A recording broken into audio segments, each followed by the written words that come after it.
Florida's climate crisis and talks at the Capitol. And the number one thing I think we would need to fix a lot of this is money. For the upcoming tech hubs, a night for jazz. Not only the music, but the art that we have in the building. With a meaningful message. A surprise coming from outer space. It almost hit my son. He was 2 rooms over. For a home in the Sunshine State. And a preview on the Miami Heat's first game in the play-in. I can sense that the group is ready. That's all you can ask for. As they make their run to return to the NBA Finals. These stories and more coming up on Newsbreak. Good morning, South Florida. I'm Valentina Gaspari. I'm Jason Arrow. Today is Wednesday, April 17th, 2024. Live from the Lee Caplin School of Journalism and Media in North Miami, this is Caplin News.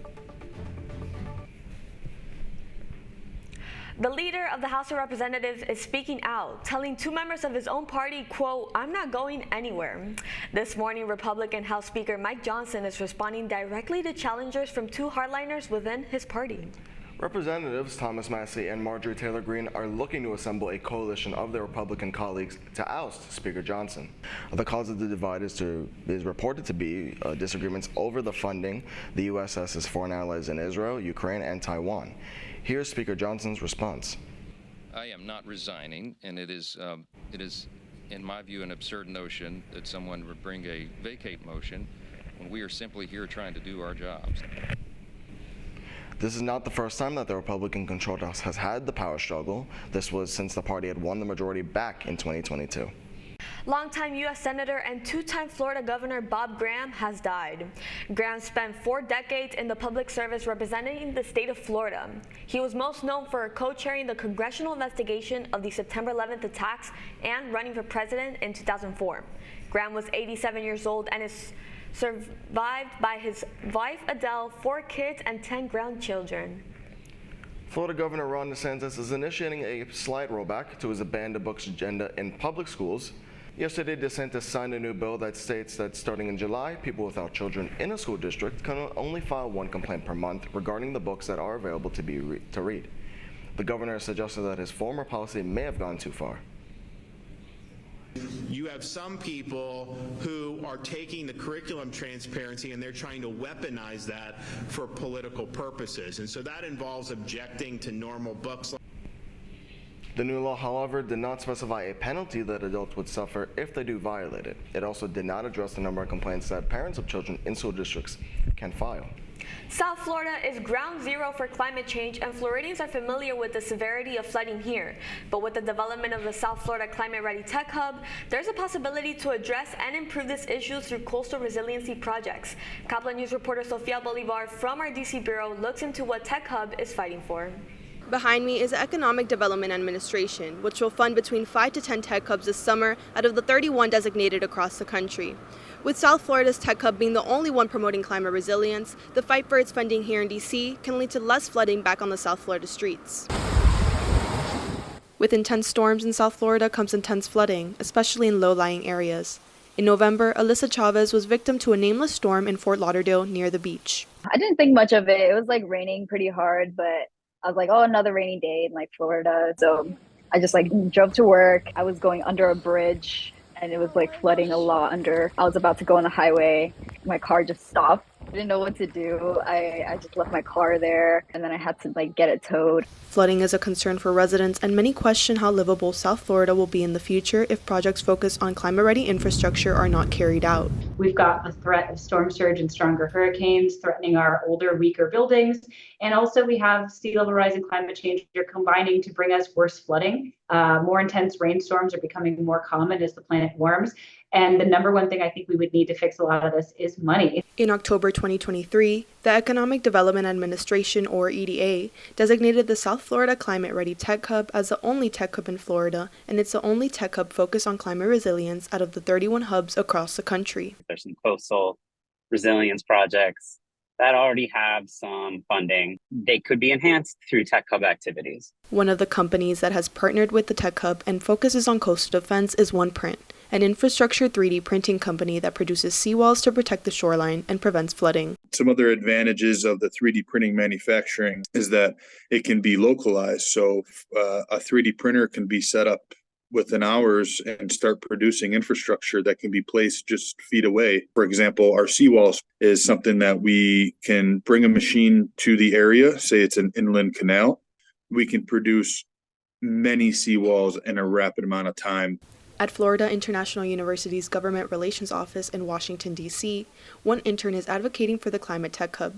During the spring semester, she researched how public research institutions are progressing environmental resilience. I had the opportunity to submit over 50 programmatic and language appropriation request forms in order to appropriate money from the federal government towards our research initiatives. The Tech Hub would potentially bring in many advantages to South Florida, with a broad range of themes such as innovative technologies, workforce development, and overall resilience to the evolving climate. You know, we could see sea level rise and flooding impacting our communities. I think what they're doing is incredible, and I look forward to seeing it come into fruition. Now it's a matter of waiting. By August, the EDA will decide if it will fund the Climate Ready Tech Hub and support the climate resilient companies. Reporting for Caplin News from Washington, D.C., I'm Sofia Bolivar.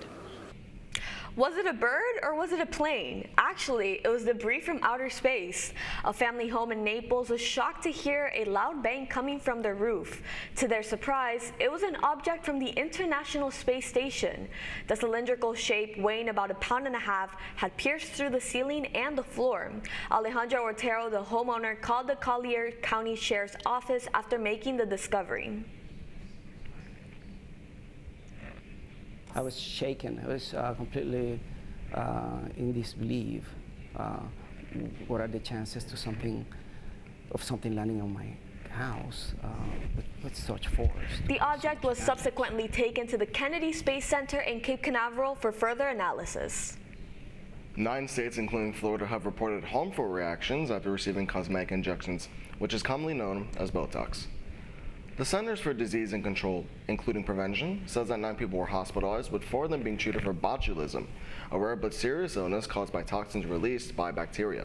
The CDC says people should ask beforehand if providers are licensed and are trained to give the injections. A new technology will allow the Florida Highway Patrol to increase its response time to car accidents. The new program is called Desktop Troopers. In case of a car accident, dispatchers will send a link to the caller and communicate with the person via camera. The trooper will then be able to file the crash report without actually being there. It's going to save a whole bunch of time and convenience for the insurance company and also for you, so you could just wrap it all up and don't have to sit there and wait. According to the Florida Highway Patrol, Florida has the lowest number of troopers per 100,000 people in the nation. The Desktop Trooper program will help deal with the shortage by cutting down on response time for accident reports. Works of art, both for the ears and the eyes, are on display side by side in Pompano Beach. Caplin News reporter Aisha Ambasser takes you inside for a closer look. The soft melody of the music fills this room and captivates its audience. We're here in Pompano Beach, Florida for a taste of jazz. The Bailey Contemporary Arts Center is a bustling art gallery home to many, one being the Taste of Jazz event, hosted every second Thursday of the month. It's the event that brings the most people.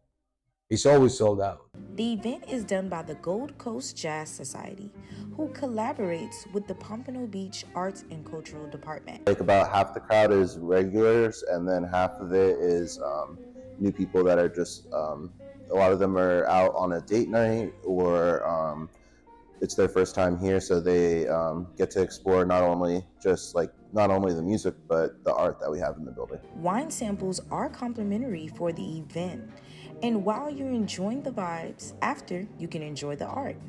Featured artist Oscar Montoya showcases cancer survivors beautifully in the gallery. In fact, the opening of my show, I've been told, is one of the most busy ones of all the shows that they had here in the last 2 years.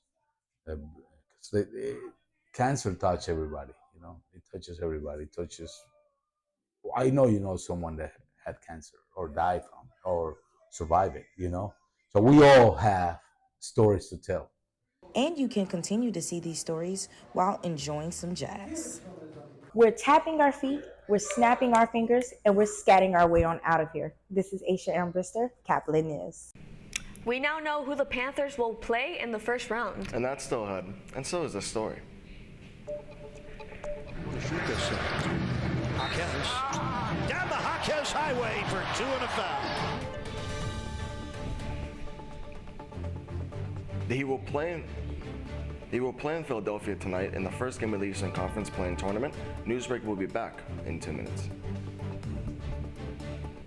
Severe weather can strike anytime, anywhere, but there's a simple way to stay safe. Hey, Jim Cantore here. I stay safe in dangerous weather by planning ahead. You can stay safe too with a few easy steps. Build an inexpensive kit with supplies for your family's needs. Write down important information like phone numbers and medications. Always talk with your family and remember any pets in your planning. Be ready, be safe. Start your plan today at ready.gov/plan.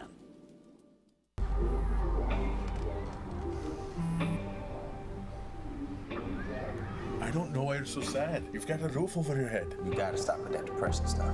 That's what white people think. You all right? It just feels like it's coming from everywhere. Do you want to talk about it? You can talk to me if you're feeling sad. Whenever you need to talk, I'm here, okay?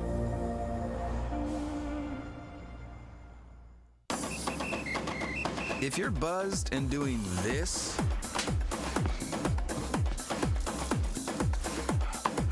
to make yourself feel okay to drive, ZWX.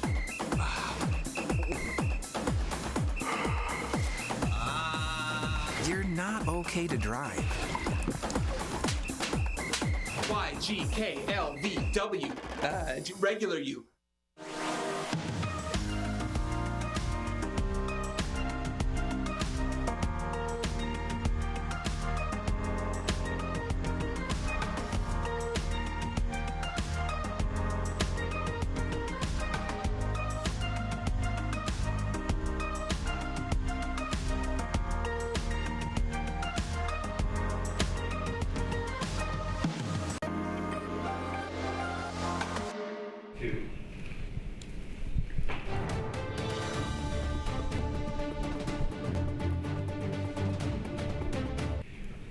The postseason kicks off for the Miami Heat players tonight as they enter once again with the odds stacked against them.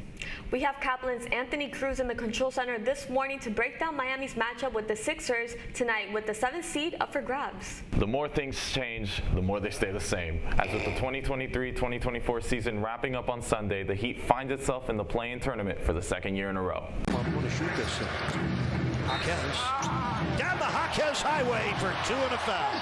It's been another roller coaster of a season in South Beach, as though the roster witnessed many bright spots like Jaime Jaquez Jr.'s standout rookie season, the ascension of Duncan Robinson, and one of the better trade deadline acquisitions across the league in Terry Rozier. Injuries and overall inconsistencies in the starting lineup would once again prove to be its kryptonite, as head coach Eric Spoelstra had to throw out over 30 different starting fives during the year, and that led to the team once again finishing in the lower third of the league in offensive rating. However, Spoelstra feels that his squad is still capable of pulling off what many see as the improbable. Feel good about the group, and that's all I wanted to see. These last couple games, I just wanted to feel it. I know my team. I know the locker room. I can sense that the group is ready. That's all you can ask for. The Heat's matchup in the city of brotherly love will be nothing less than a heavyweight bout, as the surging 76ers have won 8 unanswered since reigning MVP Joel Embiid returned from injury.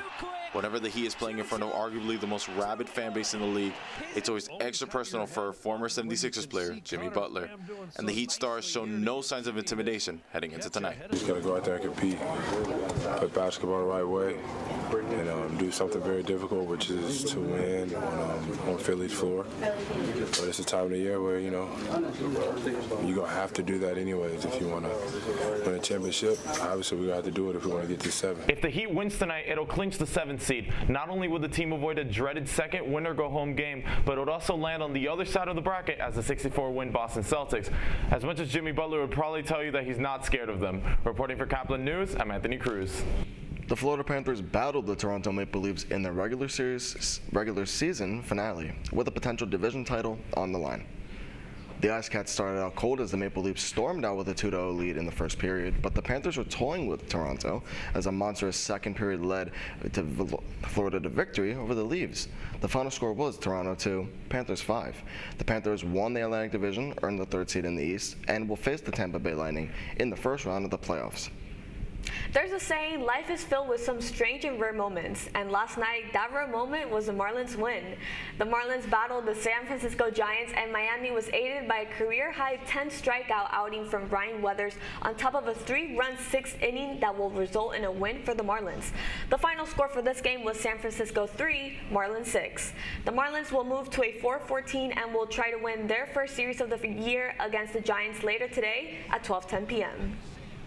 That's all the time we have for Newsbreak. I'm Jason Arrow. And I'm Valentina Gaspari. Get more news anytime at caplinnews.fiu.edu.